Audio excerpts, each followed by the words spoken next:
గడ్డం శ్రీనివాస్ గారు ఉన్నారు మన దగ్గర. హైదరాబాద్ సంబంధించినటువంటి బీఆర్ఎస్ అభ్యర్థి ఎట్లా చూస్తారు? ఇలా కేసీఆర్ గారు ఎట్లాంటి దిశానిర్దేశం చేశారు, మీకు ఎట్లాంటి నమ్మకం కలిగింది? ఇవాళ కేసీఆర్ గారి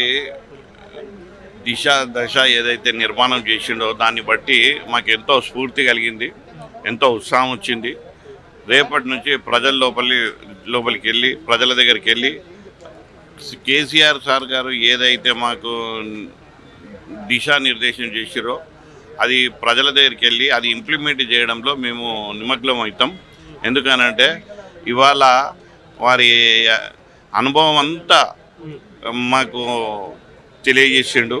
ఇప్పుడు ఆ అనుభవాన్ని తీసుకెళ్ళి మరి ప్రజల లోపల మేము ఖచ్చితంగా వారికి నచ్చజెప్తాము, వారికి తెలియజేస్తాము. తద్వారా మేము పూర్తి నమ్మకంగా ఉన్నాము, మాకు ప్రజలు మద్దతు తెలుపుతారని. అంటే హైదరాబాద్ అనగానే ఓల్డ్ సిటీ, ఎంఐఎం అనేది గుర్తొస్తుంది.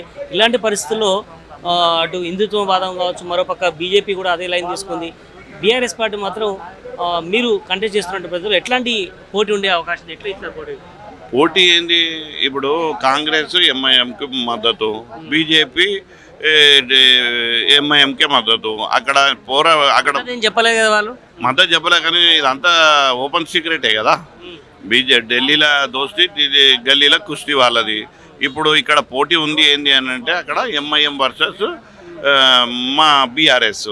ఇక బీజేపీ మధ్యలో ఏదో వాళ్ళ యొక్క ఉనికి కాపాడుకోవడానికి ఆమె నానా తంటలు పడుతున్నది. మేమైతే దాన్ని గుర్తిస్తలేము. ఇవాళ నేను ఇంకోటి చెప్తున్నా ఏంది అని అంటే ఈ బీజేపీ పార్టీ మొత్తం క్షేత్రస్థాయిలో వారికి ఎటువంటి పట్టు లేదు. ఇవాళ మాకు ఆడ ఉంది ఒక్కటి ఏంటి అని అంటే అక్కడ 40 సంవత్సరాల నుంచి అభివృద్ధి జరగలేదు ఆ పాత నగరం. ఇవాళ మేము అదే చెప్తున్నాం. ఏం చేయలేదు అంటున్నారు కదా, మాకు ఓట్లు ఏంటి, మేము చేసి చూపెడతామని చెప్తున్నాం. చివరిగా ఏం చెప్పాల్సుకున్నారు? హైదరాబాద్ మీద కంచుకోట మీద ఎవరు జెండా ఎగరేసే అవకాశం? బీఆర్ఎస్ పార్టీ, గడ్డం శ్రీనివాస్ యాదవే. ఎందుకనంటే ఇవాళ మా ప్రభుత్వం కేసీఆర్ గారి హయాంలో ఎన్నో సంక్షేమ పథకాలు ఇచ్చింది మేము. ఇవాళ నాకు ఇప్పుడు మా పార్టీ నుంచి దాని డాటా ఇచ్చిర్రు.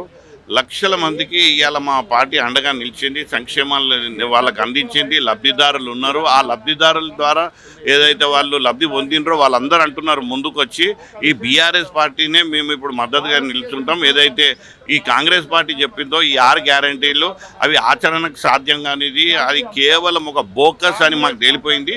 కొద్దిగా మేము తొందరపడ్డట్టు మాకు అనిపిస్తుంది. ఈ 4 నెలల్లో వాళ్ళ బండారం బయటపడ్డది.